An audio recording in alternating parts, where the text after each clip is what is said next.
Welcome back. I'm still hard factor 90.3 Nigeria in film here in Port Harcourt. I'm Dio. 9 minutes gone past 4 p.m. Discussions continue. Now, this was on the news earlier today.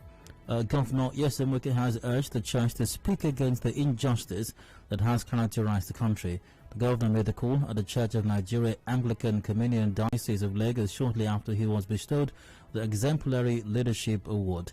He described as injustice the alleged marginalization of Rivers State government and a World Bank loan to state. Governor Wike also admonished the leadership of the church to encourage its members to be part of governance in the country. And let's take a listen once again to what the governor had to say about this. Bishops, clergymen, we also have a role to play. We are tired of you saying, it is politicians. Whatever they want to do, let them do. Don't agree to that. Because you are leaving them to determine how your life will be. So whatever you do, it also affects the church. If you don't speak out, if you just say, well, your Holy Spirit to pray for us. No, it's not only praying. It's not only praying. Helping those who help them. So, the governor says that they have a role to play. He was speaking to churches. I'm expanding the scope of religious organizations for the purpose of this conversation to encompass any and every religion, be they Islam or even other forms of religions, including our traditional systems as well. Do they have any roles to play as far as governance is concerned? If they do, what roles exactly? And I'm specific, beyond hosting honorables and excellencies, because they tend to do that a lot, especially as electioneering period approaches. 2023 is closer than many might think right now, and unsurprisingly, many honorables and excellencies will start to visit churches in the company or religious centers, in the company of the press, in the company of media persons to cover their inspiring sermons and acts of humility, and to show how solemn they can be and how devoted to God and the things of God they actually are. So beyond hosting honorables and excellencies and handing over the pulpits to them to dish out all kinds of things to their adherents, do religious organizations have any roles to play as far as governance is concerned, or maybe more specifically governance in Nigeria? And what roles might that be? The lines are open. Call in 0817 93 0002, 0817 93 0003, or 0817 93 0007 are the numbers to call. We are live on Facebook.com/Nigeria Info PH, and WhatsApp is on 0809 030 6416. By the way, we're also live on YouTube. Check out our YouTube page also. Just search for Nigeria Info PH on YouTube. Remember to, of course, like our pages while you're there.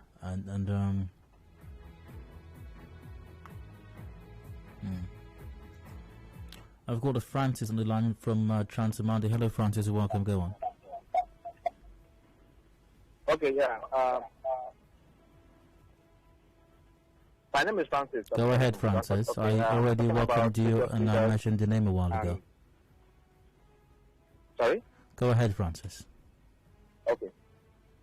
Now, religious leaders or houses have a lot to do as far as this country is concerned, because we are a religious country. We are, most of the Nigerians are religious in nature, So, and it happens that at least once every week,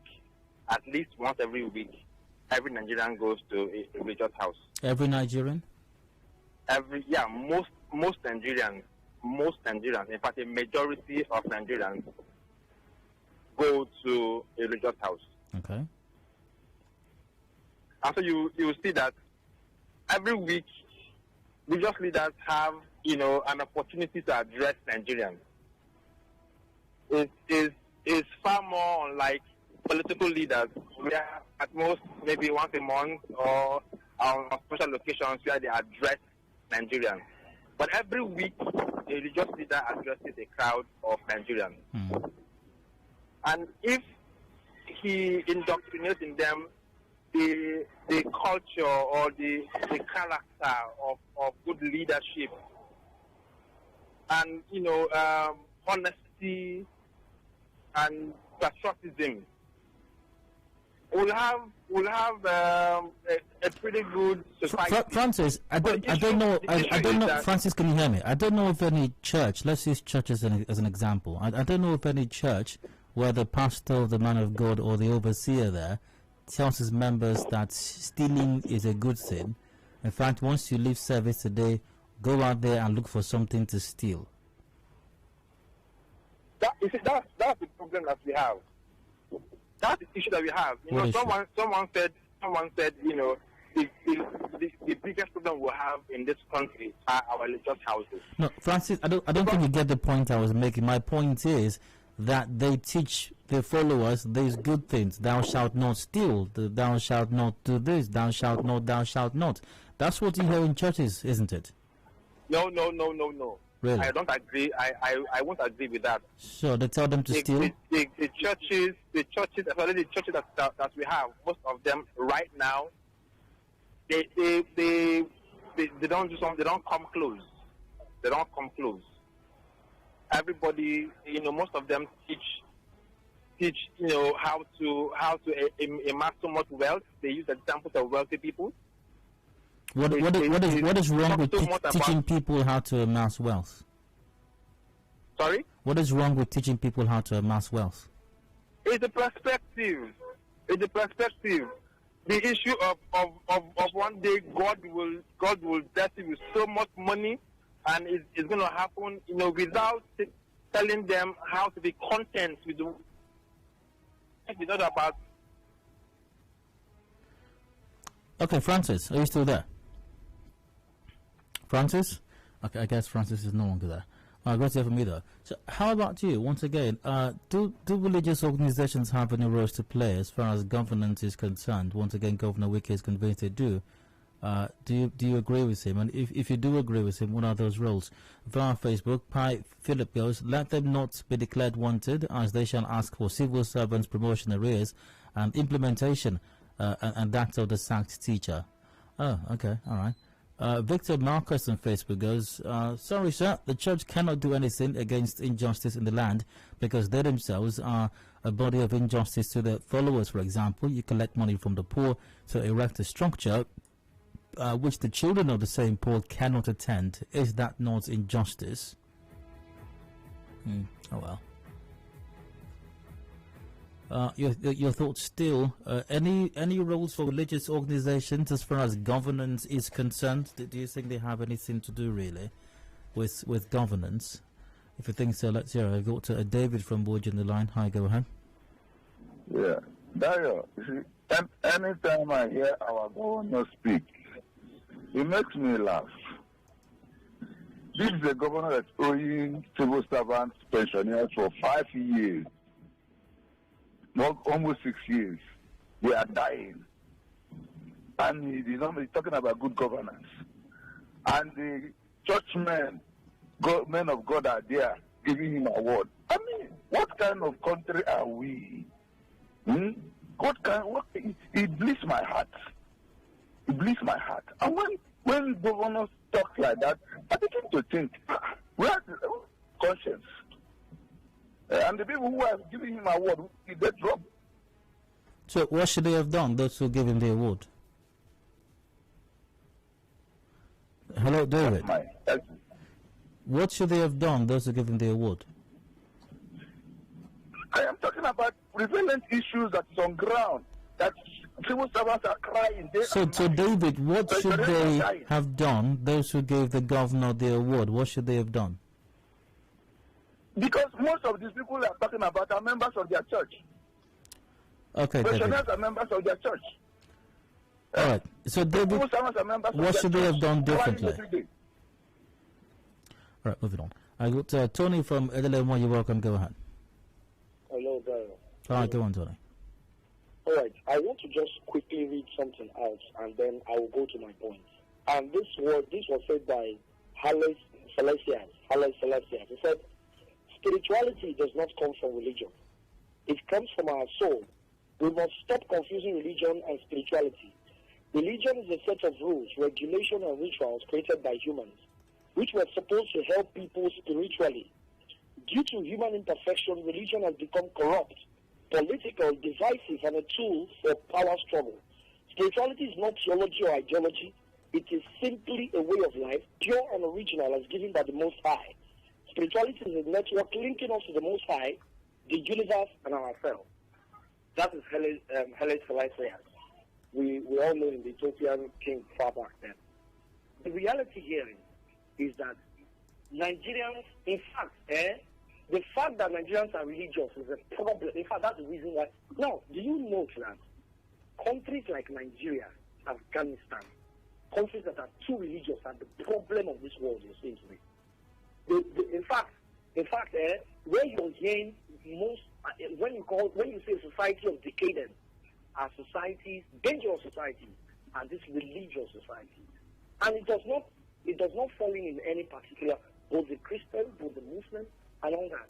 Now, right now, I'm connecting it now to religion and how it affects politics. We are talking about how, no, we know how far or how much our politicians have destroyed the society. The fact that you were saying something about borrowing recently, and when I was listening to this, I feel bad. When will the children of this country pay this money?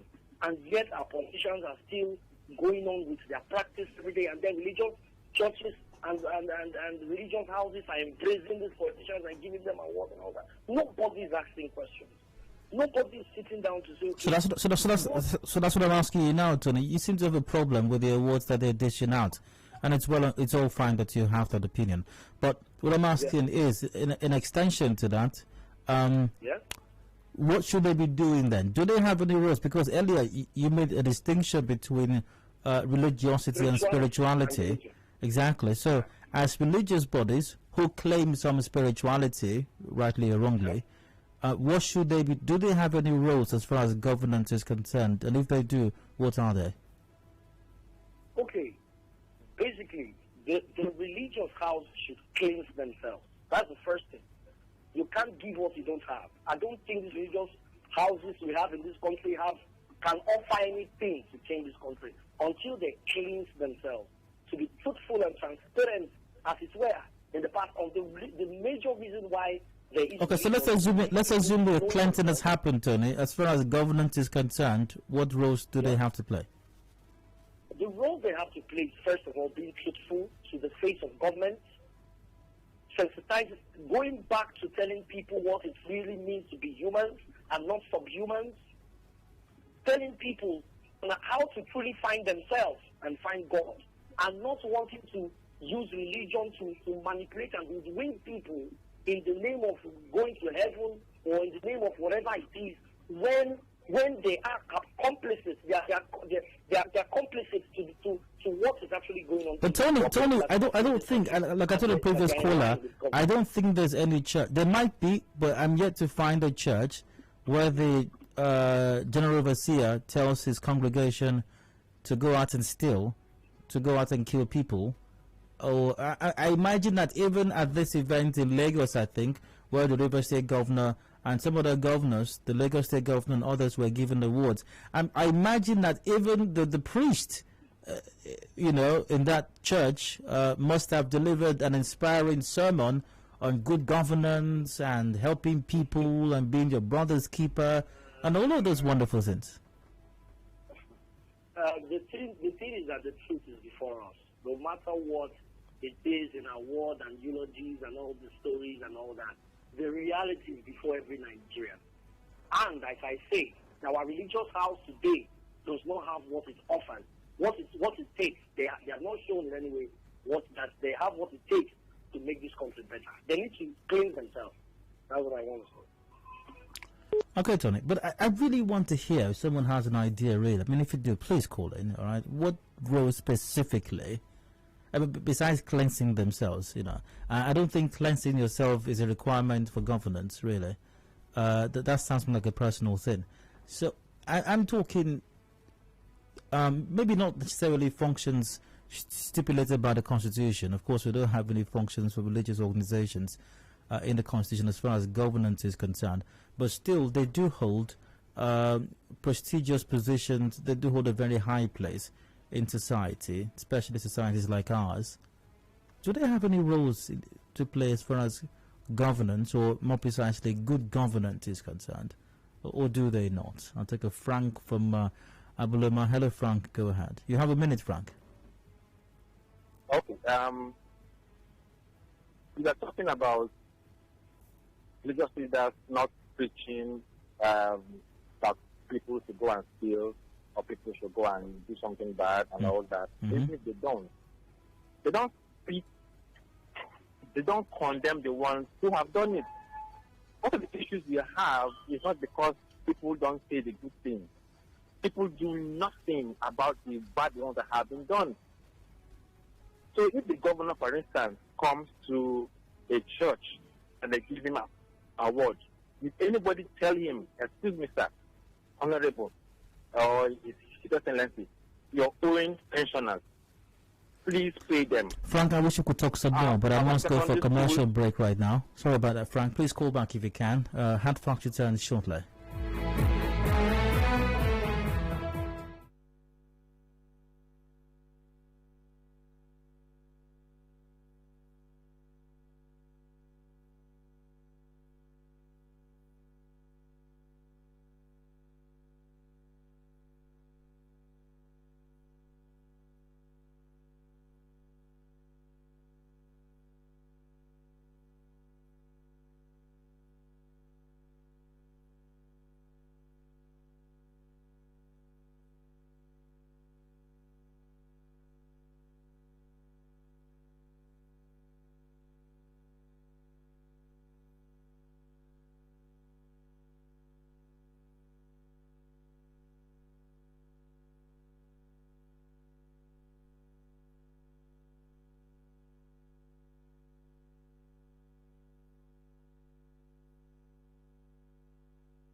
We connect you to the world. We connect you to the vicinity.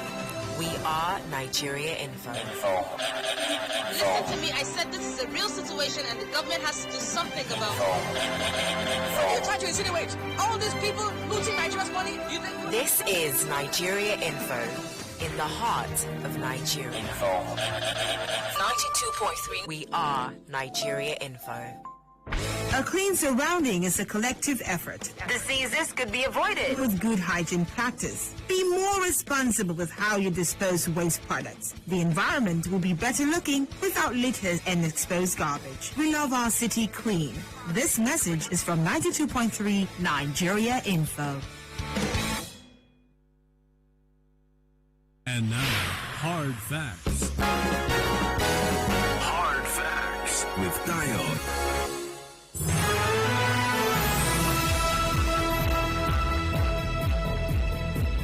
Welcome back. It is Hard Factor 91.3 Nigeria Info and here in Port Harcourt. I'm Dio. 29 minutes to go before 5 o'clock. We've got the news update at 5.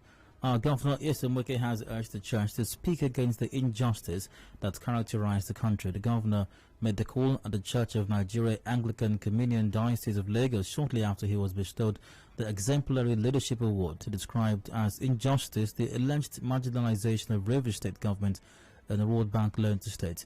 The governor also admonished the leadership of the church to encourage its members to be part of governance in the country. Here are the governor's words again. Bishops, clergymen, we also have a role to play. We are tired of you saying, it is politicians. Whatever they want to do, let them do. Don't agree to that. Because you are leaving them to determine how your life will be. So whatever you do, it also affects the church. If you don't speak out, if you just say, well, the Holy Spirit told you to pray for us. No, it's not only praying. It's not only praying. Having helped those who help them. Two religious leaders' organizations actually have a role to play as far as governance is concerned. I'm going to get your take. Call 0817 93 0002 or 0003 or 0007. We're live on facebook.com/Nigeria Info PH. WhatsApp is on 0809 030 6416. Hello, James from Under George. Yes. Go ahead, James. Okay, yeah, I should ask the question.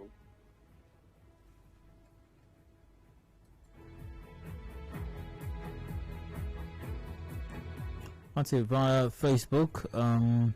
Blessed Uko goes, I think the governor is correct about it. The church leaders should speak for injustice. Chibuzo Didia goes, Governor Wike is a good Christian. In fact, he promotes the work of God. And Thangada Tibu goes, Governor Wike is in the right direction. Some of the religious organizations are afraid to speak out the injustice, nepotism and marginalization going on in the country for selfish interests. If I see Gunam goes down, I don't think that religious leaders have anything to do with good governance in any decent society. What makes and strengthens good governance is the law. Once you go against the established law, the law enforcers will do the needful. People's brain get reset not by preaching, but by paying for the consequences of their actions here on earth.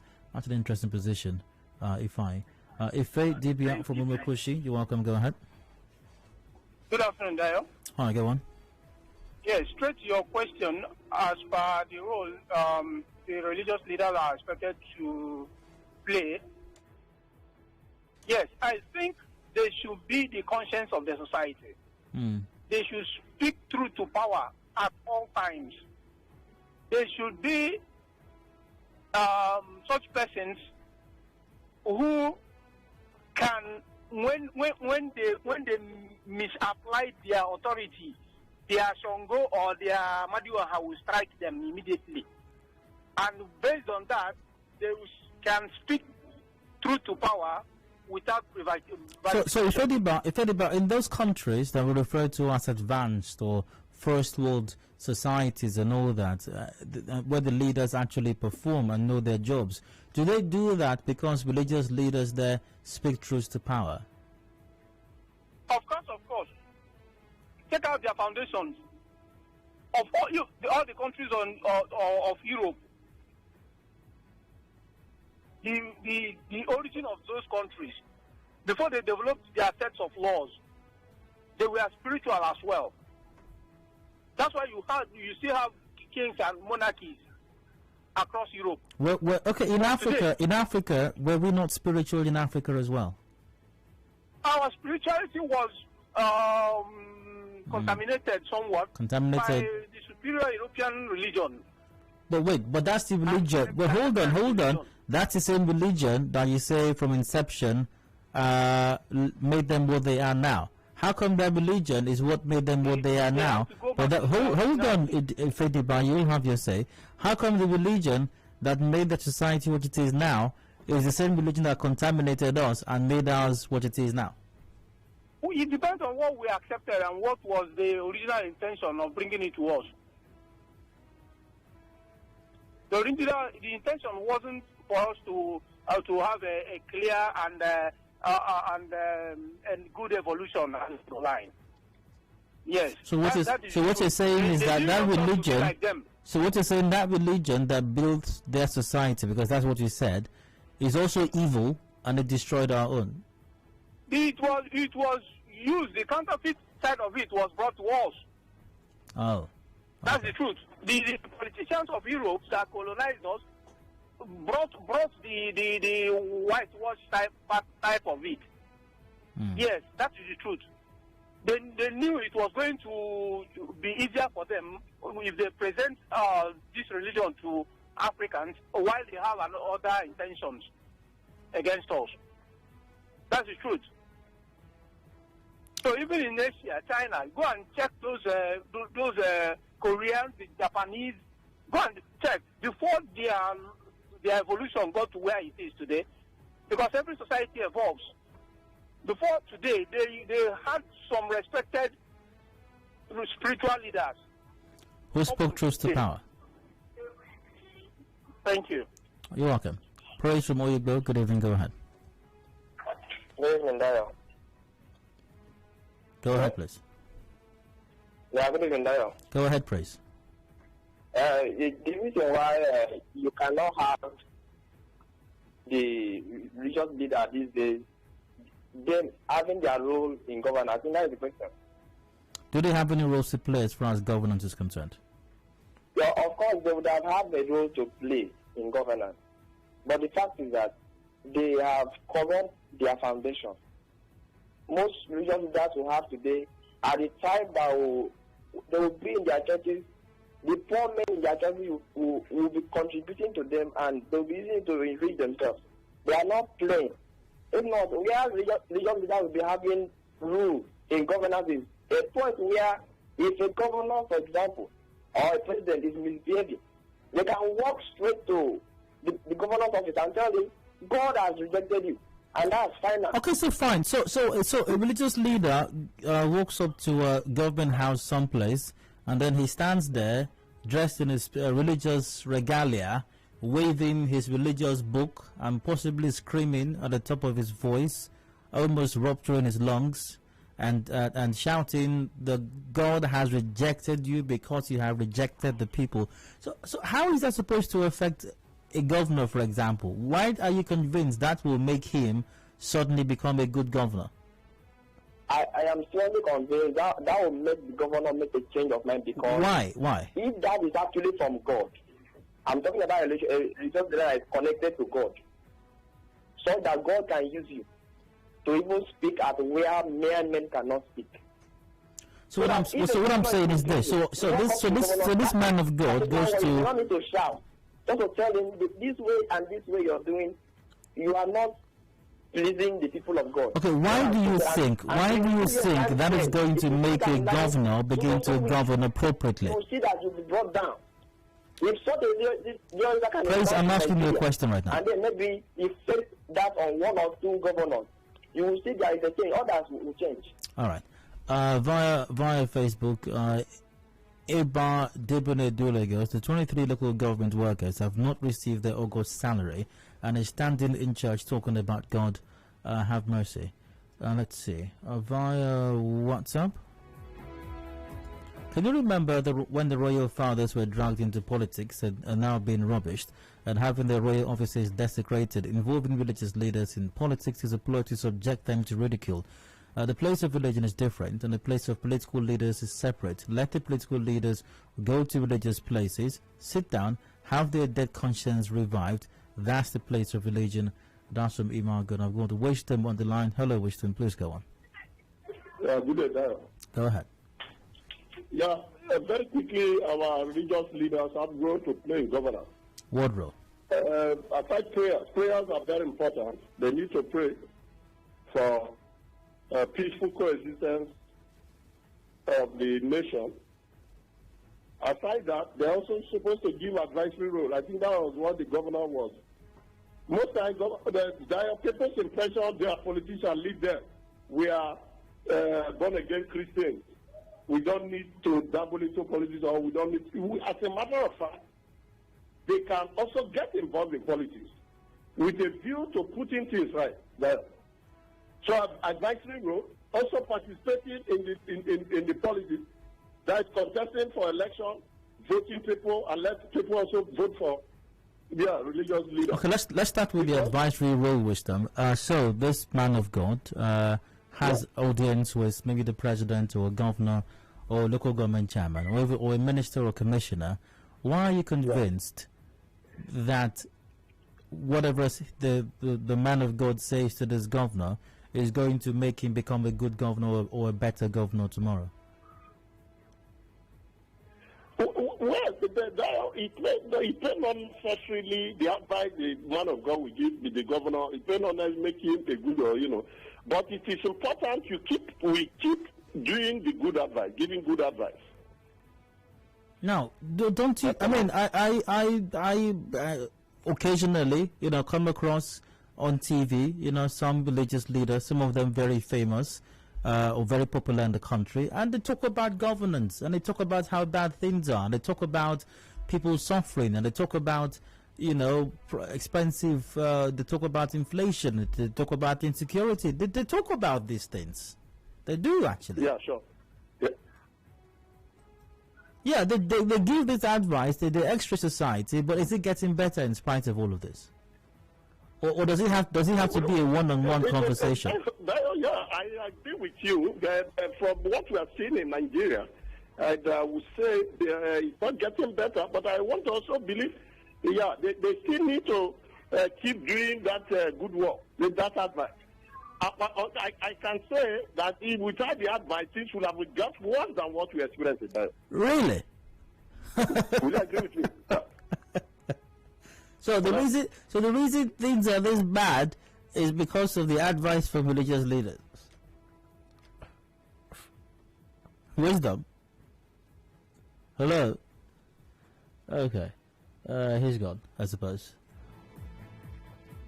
Via WhatsApp, let's see.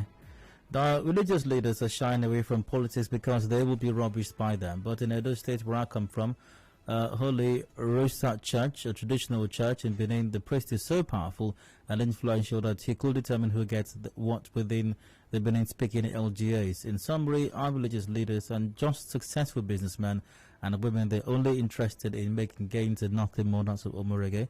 A praying year for Port Harcourt goes. Yes, religious leaders have great roles to play to bring about good governance. For instance, in Christianity, from the prophets down to Jesus and the disciples, all spoke against bad governance, and at the same time suggested and proffered solutions to problems in their time. Remember, evil and bad governance prevails only when good people do nothing but keep watching. Richard from Rumigville, hello, go on. Hello, Mr. Dayo. I greet you. Good evening.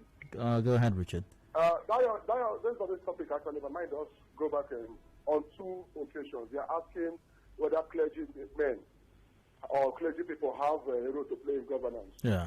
And my mind just went straight away to the story of is it the one that ended the slave trade in UK, United Kingdom, when John Wesley, the legendary pastor of England, John Wesley challenged with Wilberforce, the prime minister of that time, and his challenge to him, he wrote a powerful letter to him. That letter changed the whole course of slavery in UK. Then another incident comes to my mind, before I make my point, is the one of Billy Graham, when he was invited by, what's his name again, the former Prime Minister of UK too, Winston Churchill. He came there and he didn't meet Churchill. He met the whole cabinet. And he was angry with Churchill. He wants Churchill. Now, why am I bringing these two occasions into food? I think they have a role to play, but we need men of God of character. If you watch the story of these two people, or the life story of these two clergymen, they have put a reputation that they cannot be messed with. The clergymen we have right now, sorry to say, sir, they can be messed with. And the only one I can think in Nigeria that might be able to stand up to these guys is late right now will be the Bishop B.I. I will not call the name in full. We can put up the rest. Bishop B.I. Perhaps he might be able to stand up. But right now, we don't have clergymen that can write the rest. And they have a big role to play in the growth and even governance of a society. So what you're saying, Richard, is that Wesley's letter to Wilberforce is what ended slave trade? Yes, because according to Wilberforce, is the content, is not only the letter, is the content. He used, if you see... That's what I'm saying. That obviously, a letter has content, obviously. So you're saying that the letter is what ended slave trade? Yes. Because according to him, it was the turning point. Okay, but might I just mention that before that letter, Wilberforce was a member of parliament and he was active at the time in attempts to pass abolition. He was already actively involved in attempts to pass abolition to end slave trade before Wesley's letter to him. Yes, he warned him. The letter was more of warning. He was like coming from the authority, from the spiritual authority. No, Richard, what I'm saying is this: before Wesley's letter to Wilberforce, Wilberforce was already involved in attempts to end slavery. But he was not. By the story I read with, he was not still ready. He was on the move, but he was like not ready to see it through until that one came in. Okay, all right. Yeah, thank you. You're welcome, sir. Donna from Agri Road, hi, go ahead. You're welcome, go on. I think the religious leaders, they have a very good function to play in government, but not recklessly walking into the office of a politician. What is their purpose of going there? And now look what has happened. The government itself has roped them together with you to speak against the injustice of the country. What about the state? Can they be able to speak against the injustice of the state? When now they have come there, knowing, I don't know their purpose, but they are against them. So they are political religious. They cannot play a good role in governance to be able to bring justice. Assuming they were not political, the religious leaders or the religious bodies, what roles do you think they can or should be playing? Maybe they would have told us why they are going there. Because they were looking at things. Daniel, assuming they're going there for the right reasons, what roles do you think they can or should play? Speak with injustice that is merited to the people by the government. Telling him the real thing that the way it's going, concerning the pensioner, concerning the civil servant, concerning the youth. So you believe, so Daniel, for example, you believe that the River State governor has not paid gratuities because a man of God has not told him it is wrong? I think he needs somebody to counsel him. Yeah, so once again, you believe the River State governor has not paid gratuities because a man of God has not spoken to him about it? I believe so. If he is a Christian, if a man of God speaks to him, they will repent. Because he has not repented, because a man of God has not spoken to him. That is why in the UK, for example, or in the US, or in Canada, where companies or organizations, individuals were given some relief money. Individuals were given about $1,000 and more in some countries to be able to help them cope with the COVID-19, the impact of COVID-19, and all the other wonderful things they did. So the presidents and leaders of this country did all these things because religious leaders were talking to them constantly. They don't affect people. Their heart is pure and clean toward the masses.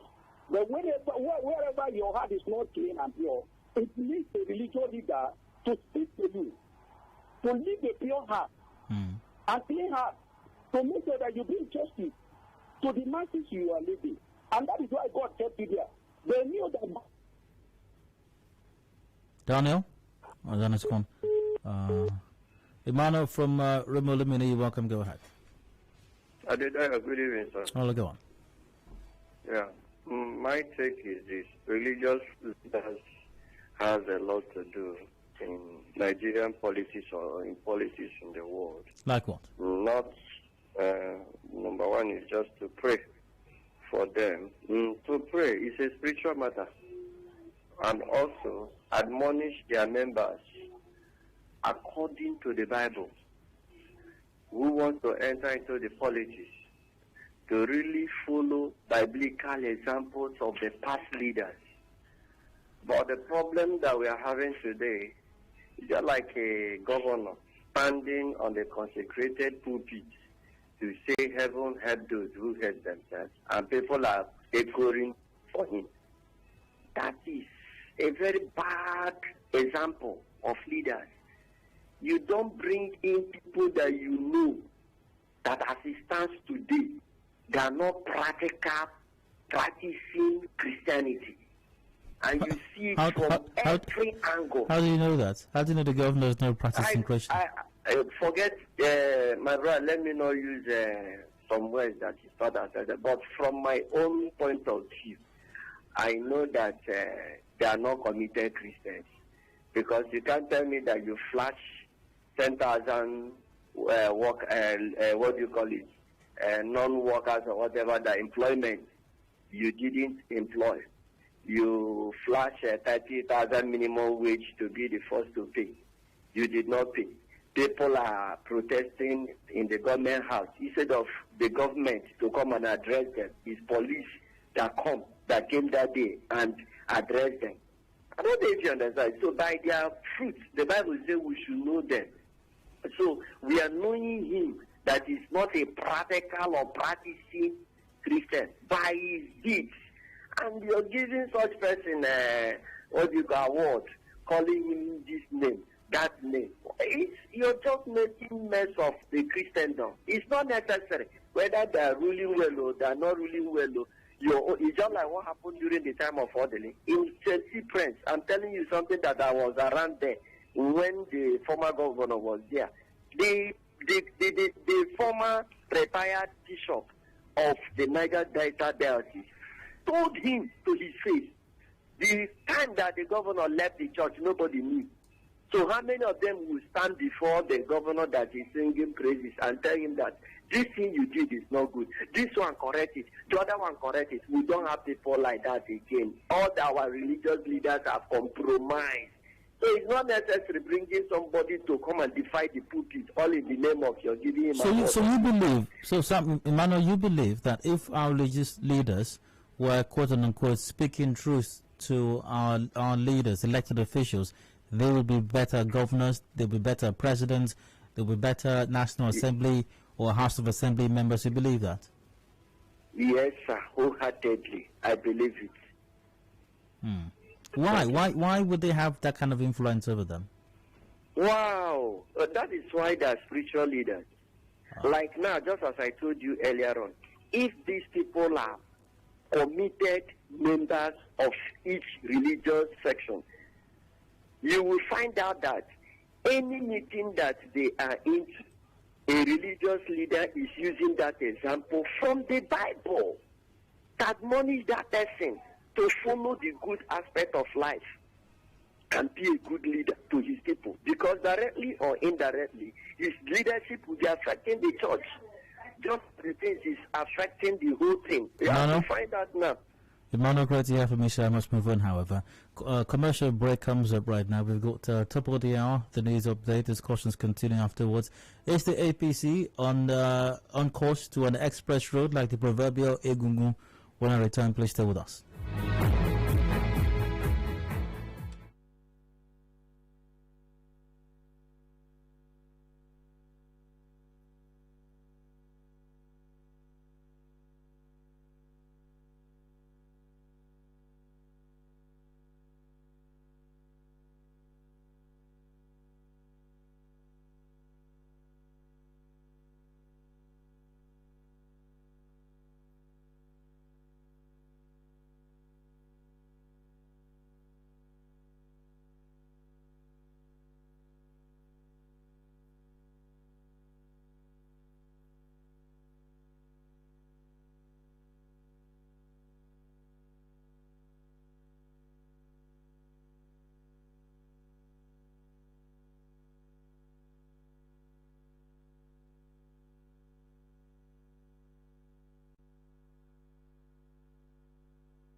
Set your time on Nigeria Info, the correct time. It's 5 o'clock. And now, the news update on 92.3.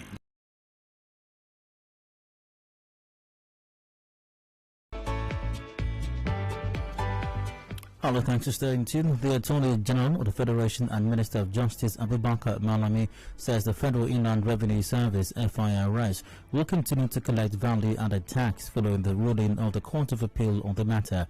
In an interview with the News Agency of Nigeria in New York, Malami said the ruling of the Court of Appeal that the FIRS and the Rivers State government maintain status quo over a disagreement on collection of VAT favor the FIRS. That status quo associated with the collection of value-added tax should be maintained. And the status quo, as far as the core judicial system is concerned, is a status quo that, as at the time the parties approached the court, it was the Federal Inland Revenue Service that was indeed collecting the value-added tax. So with that in mind, the federal government has succeeded in obtaining an order that establishes the sustenance of the status quo, which status quo is that the Federal Inland Revenue Service should continue the collection pending the determination of the court. The next said it will improve the continuous voter registration exercise in its second quarter, which begins next month. INEC chairman of the Information and Voter Education Committee, Festus Okoye, tells correspondent Chairman Wafo that the Commission has drawn lessons from the first quarter of the exercise, which ended this week.